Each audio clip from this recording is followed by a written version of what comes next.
working with Supernatural, that we're presenting Rob and Jensen together for. I asked the guys to recreate on stage their most outrageous scenes from The Voice. But then I determined that we would all be arrested. So. Yeah. Anyway, it's a great pleasure and an honor to introduce you to Jensen and Rob. Let's hear it.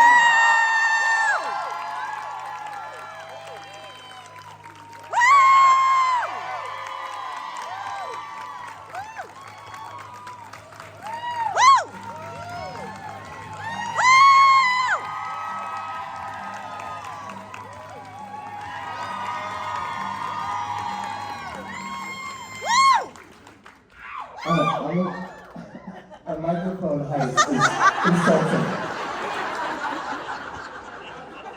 Because you know when you hear a joke, this is really insulting. This is a bit obnoxious though. It's a bit low for me, but whatever. Let's fix it. All right, that was nice. There we go.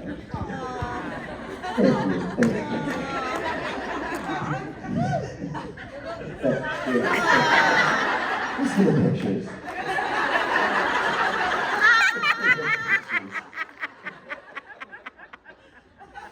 I even have my lips on.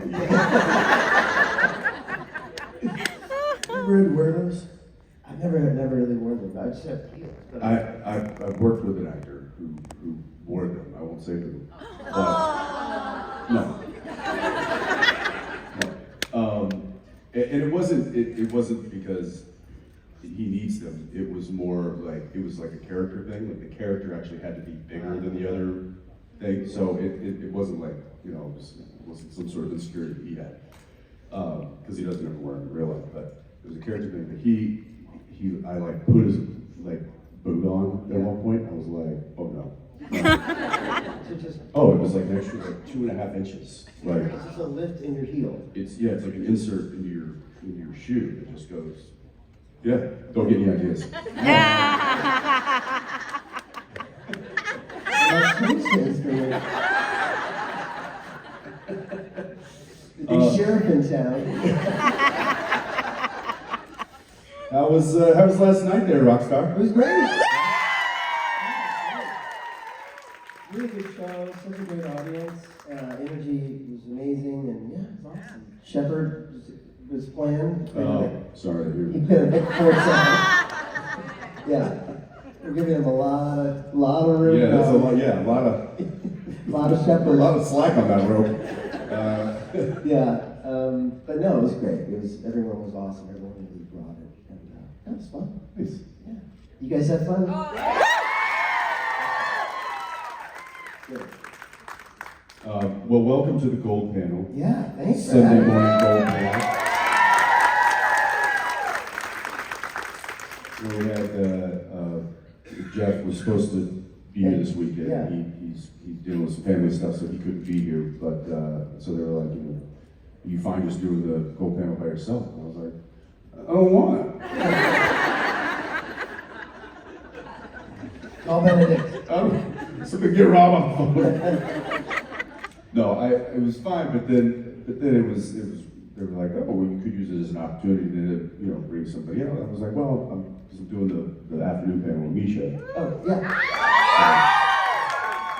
You should have skipped that. So, and I was like, well, let's and he and I did our first panel. We were just talking about this backstage earlier this year in Rome. Yeah.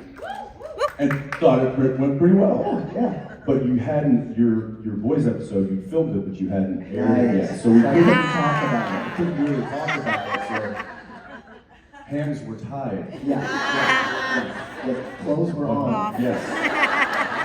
Wrong, hands were tied.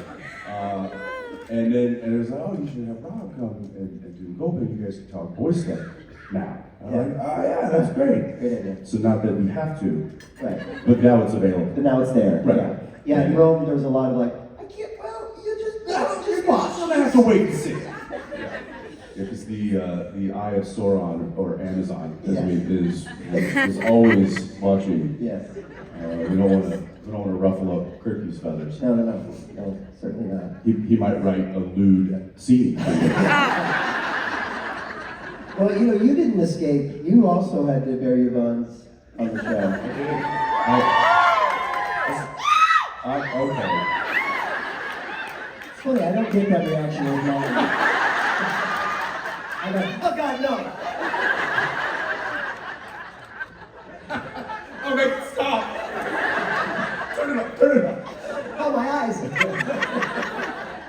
Yeah, the interesting thing about the boys is if, you know, there used to be that like middle-aged men don't necessarily, they're kind of past the point of like getting naked or shirtless or bottomless on television. And, you know, people are just like, no, let's just leave, that's a young man's game. Yeah. Not on the boys. No. It's Eric Kripke's MO. Yeah, that's it. You're north of 40, you are Naked. Because it wasn't just you this year, like I think Tomer, he had to bear it all. Last year it was myself and Jack Wade. I know Carl's done it before. No, you are not safe. Yeah. No, when the next shocking thing happened, I think maybe a couple episodes later, I was like, oh, it's like I was out from under it for a little bit. Good. Like the news cycle had gone.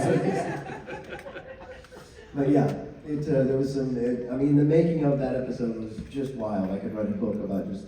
How long did the fight scene take to shoot? Well, I mean, I had like 10 or 15 days of fight training. Yeah. So I had to With learn boy. Yeah. I had to learn every single fight that the clones all did. So, yeah, so I mean, it was kind of like there were 3 clones fighting one person. I'd be this guy, and then we'd run it again. I was this guy, run again, and like, you know what that's like. It's choreography. It's a dance. Yeah.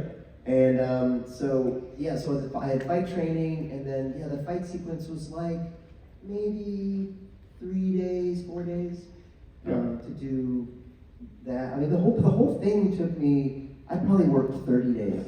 Right. I mean, normally you work 8 days on a television show, and they shoot it like a movie. Yeah. So I started shooting right after Thanksgiving, and I finished in January. It's crazy. I mean, Yeah, it is. It's Christmas in there and everything, but it's a movie. It's a lot. You know, it was a lot of work, and I love it. You know, I loved it. Yeah. But yeah, so everything you saw took so much, you know, to put together. Maybe a week to shoot that fight scene. But yeah, it was crazy. Well done. All right, we should probably take some questions. We're just up here yapping. Right here.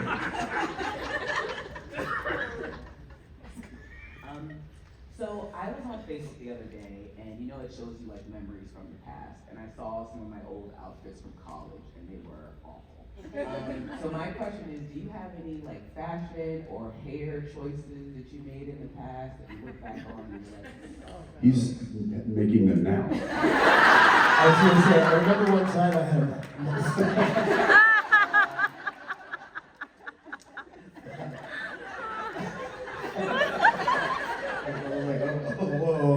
that was a mistake. It's currently happening right now.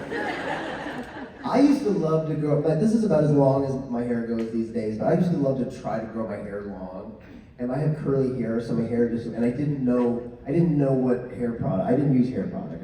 When I was younger, I was in my 20s, and my hair just goes, and I have some pictures of me with just a mushroom head. And I'm like, wow, why didn't anybody say anything? I mean, yes, there were some questionable photo shoots that I was subjected to when I I've seen was... some of them.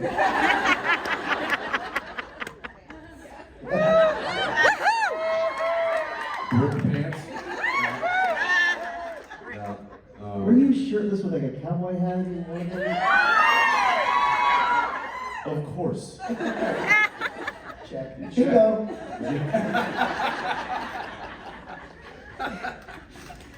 Yeah, but it was, I don't think it was any, it was largely stuff that I was being like told or asked to do. It wasn't choices that I was necessarily making on my own. It was more like me just being young and naive and being like, oh, I should take my shirt, okay.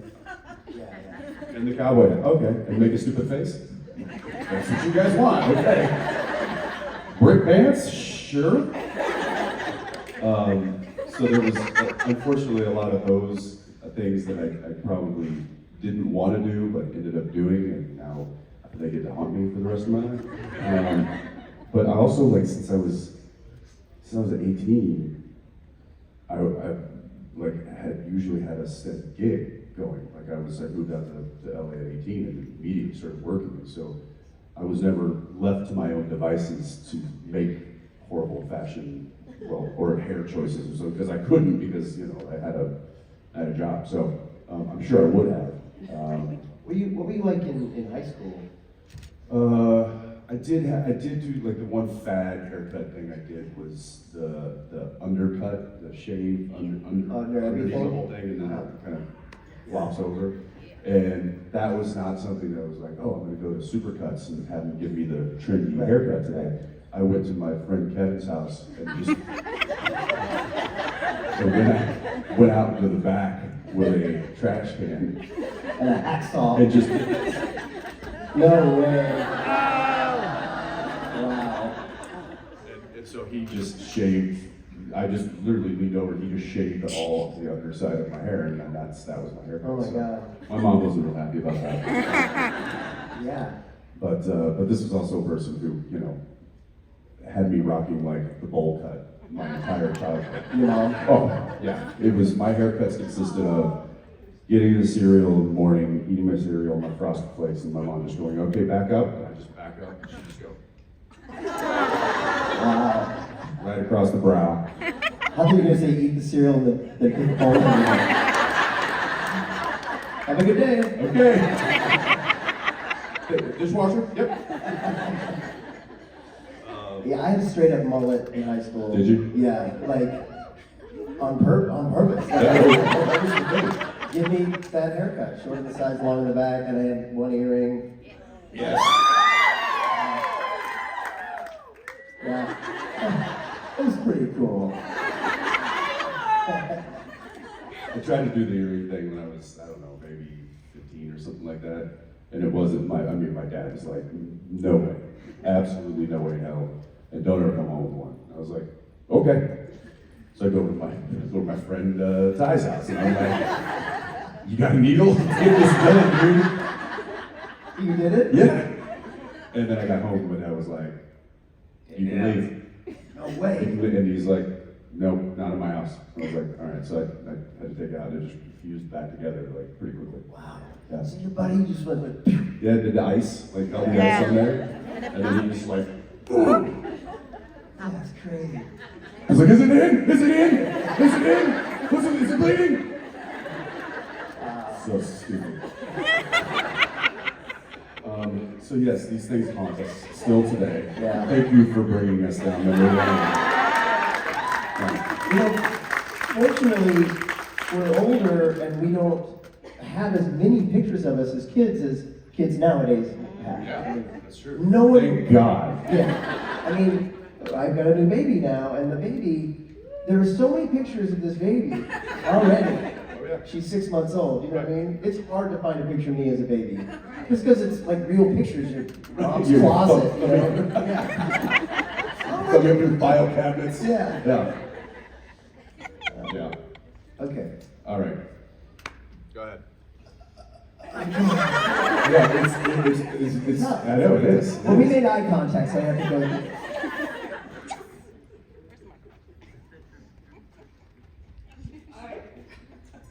So Rob, I just have to say you're giving me thoughts of Hawaiian shirts, red Ferraris, Yes. palm trees, 2 very large black dogs. Yeah. I like it. What's happening? She's in a mustache trance. It's Magnum PI. Well, I understood the reference, I just didn't know what was happening. But it is for a role, by the way. I wasn't just like, No, it's not. it was. It was. Doesn't have to be now. Yeah. I have a request. So lots of fans are very creative online, and they've asked for years to do thirst tweets. And I was wondering if you could pick out some thirst tweets that I brought and have Jensen read them.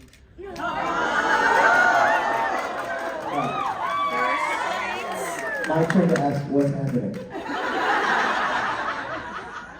I don't know. What's a thirst tweet? All right, pick 3. We'll do 3. I'm still not, I don't think I fully understand what the hell a thirst tweet is. Oh, you will.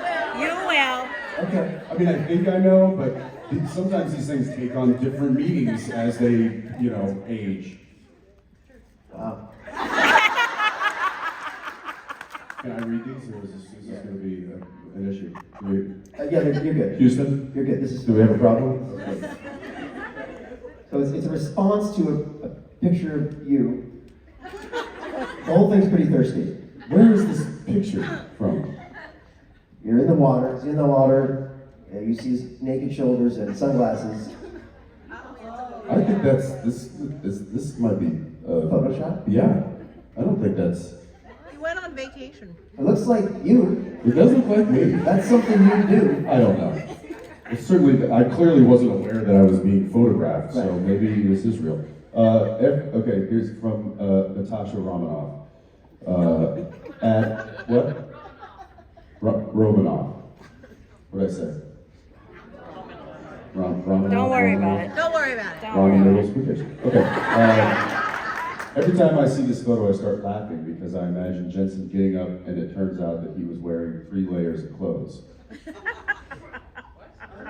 What? That's stupid. So, I don't understand what a thirst tweet is. Breaking news, Jensen Ackles will lead an Amazon thriller countdown from one Chicago vet, Derek Haas. Supernatural vet Jensen Ackles is set to headline the upcoming Amazon countdown. Saja says, in just a 1 week, this product will make pants fall down. What the hell is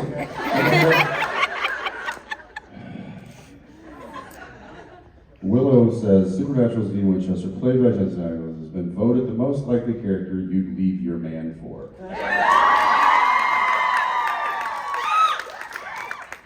And Fanska says, they're not wrong. Okay, this is complete waste of time. Do you have any for Chuck?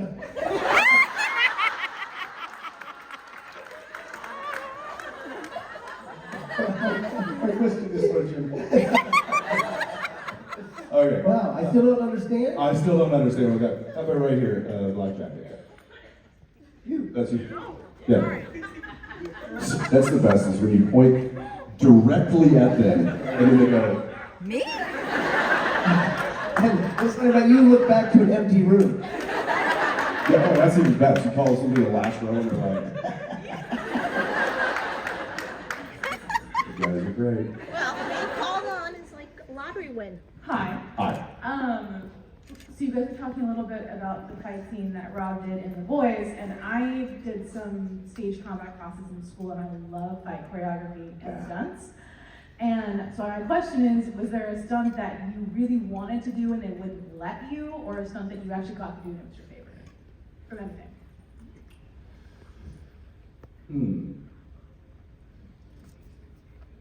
Yes, I know there. I'm just trying to think of a good one. There was a lot of, in Supernatural, there was a lot of driving stunts that I got to do some. That was, one was my favorite, was the reverse 180. Yeah. In and that one, they sprung that on me that morning. They were like, can you do a reverse 180? And I was like, what? They were like, have you ever done one? I was like, I don't think I have. They're like, well, you can practice at lunch. We'll shoot it after lunch. So I did it literally 3 times during the lunch break. And I was like, all right, I got it. And then filmed it, within the next hour or so. And they strapped all the cameras to the thing, so it had to be me. It couldn't be a stunt driver. What season is that? 11. Is that 11? That was baby. That was Baby. Yeah. Oh, Baby. It was Baby. because all the cameras were strapped to the car. So, but there have been a lot of stunt stuff that a stunt driver would do with the car, and it was largely because they didn't need me to be in it. They needed to be on set doing a scene, and they would take a small skeleton crew, camera crew, and go off somewhere and just, film the car going by super fast or doing a power slide around a turn or stuff like that. So I was always like, hearing them like, okay, they're rolling on splitter unit, and I'm like, I want to do it. But so the car stuff, that was fun when I got to do it, but I didn't get to do it as much as I wanted to. And then there was what was it? It was a big fall. It was a huge fall out of like a window. That I got to do one time, and then there was another one that was just too high, and they were like, no, we're not going to do that. We're not going to let you do it. We don't have the insurance to do that. So it's largely an insurance thing. Like for big gags, they're like, no, we're not going to do that. Unless you're Tom Cruise, kind of. Have you seen that the Matt Damon? He went on Smartless podcast, and he was talking about his dinner with Tom Cruise. And he asked him about, like, he's like, the thing running off the building in Dubai. He's like, and Tom Cruise is like, I've been thinking about this shot for 15 years. He's like, so I go to my safety guy. The safety guy says, no, can't do it. So I give him a safety guy. And my name was like, that's a word different. I would have been like, sorry guys, safety guy says that's it. That's it. Okay, so so unless you're Tom Cruise, they don't let the actors do a lot of the dangerous stuff for obvious reasons. I used to be like, I want to do it, please let me do it. And now the older I get, I'm like, oh good.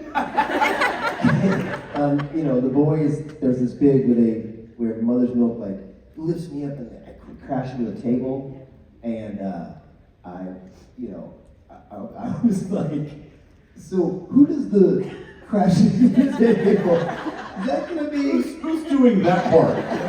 Who plays that part? Yeah, but the way they did it is like he picks me up, cut, and then the stunt guy goes through the table and then shot at me going. There was a lot of those. When I did Alias, I remember Jennifer Garner and I were being chased, and and it was a chase scene. We're just running downtown. I'm wearing a suit with suit shoes, and I was so excited. I was like, yes, and it was so fun running. I had a gun. It was like just such great action. And then they're like, great, we're really wide here, Rob, so we can have your double do the running. I'm like, nope, I want to run. I ran like all day long. I'm running. The next day, my blisters on my feet. Sore as hell. I'm like, what was I thinking? So I learned my lesson with that shit.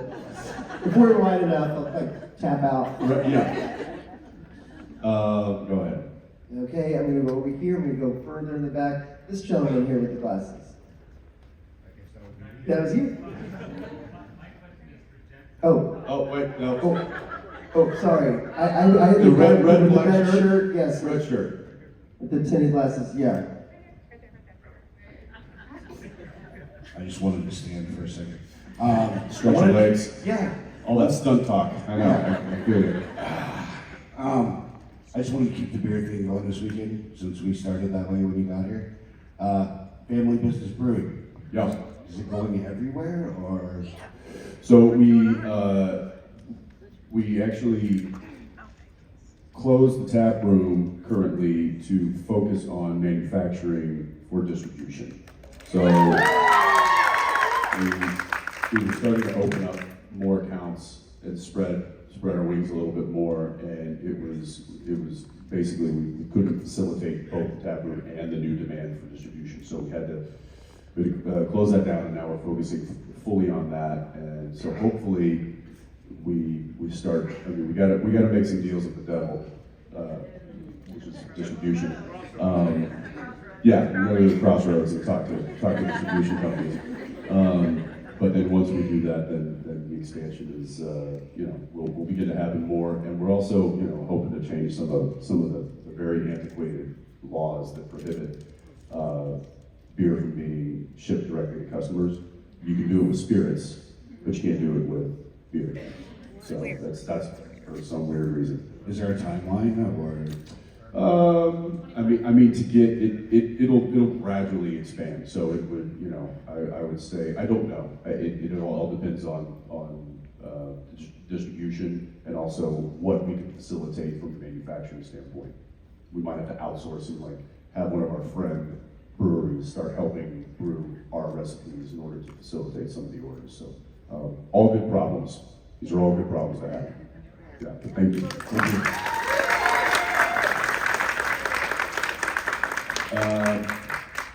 All right, right here.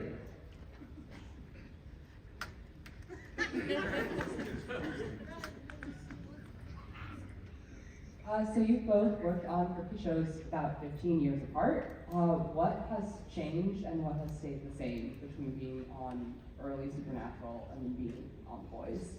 Ooh, good question. I mean, he has grown considerably since, obviously since the beginning of Supernatural. He did Supernatural for 5 years, and he went off and he did Revolution, and then he did Timeless, and then, so he's had a really nice kind of growth in his career as well. And I really feel like he kind of all culminated to him really getting to express himself with The Boys in a way that he wasn't able to with previous projects, largely because of standards and practices. Yeah, exactly. No, but it's true. He seems to, seems more, I don't know, comfortable, or I guess doing more than what he wants to do. He's always been like almost like disturbingly confident about what he's doing and how he's doing it. And I mean, even from the get-go of Supernatural, I mean, he was in his early 30s I think when we started shooting it.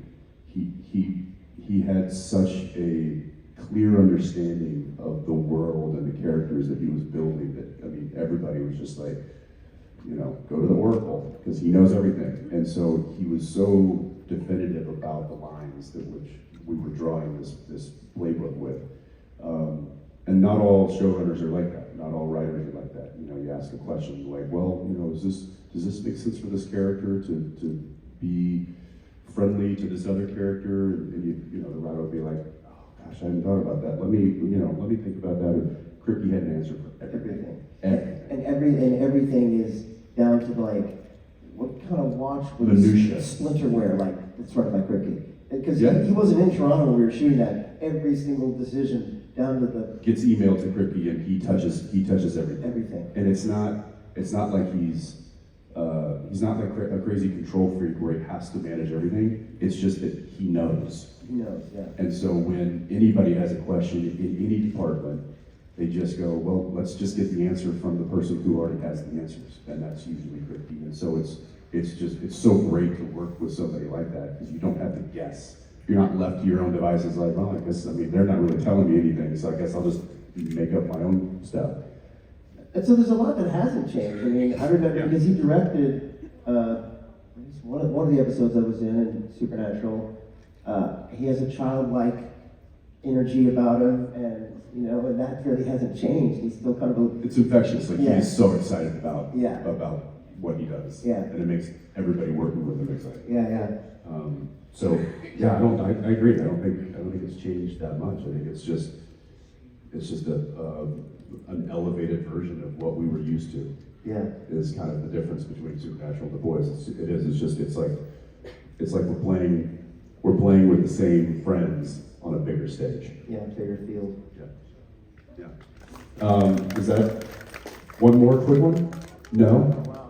Aw. He's trying to pull us. Johnny? Very strict. Oh, yeah. What? Okay, well, Cliff says one more, so let's go right there.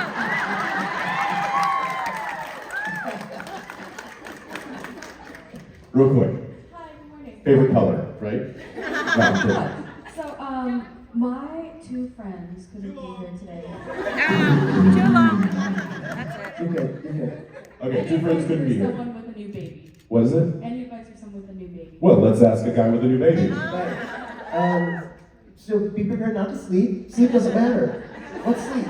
But just my advice is, having been a father 20 years ago and now getting to do it again, everything goes in phases. So just know if you're like, oh my God, she's not sleeping through the night, or whatever it is, like, it will pass. She will learn how to sleep through the night. Then she's teething, and she won't, it's gonna pass. She's gonna get her teeth, it's gonna, everything passes, so you don't need to go World War III with every little thing, it will pass. So the more you're at ease with it, the more the baby will be at ease with it. That's all. And they are very resilient. Very. Very resilient. I mean, you drop them all the time, but they will bounce right back up into your arms. No problem. No problem. All right, thank you guys. Thank you, guys. Thank you, Ryan, for joining us.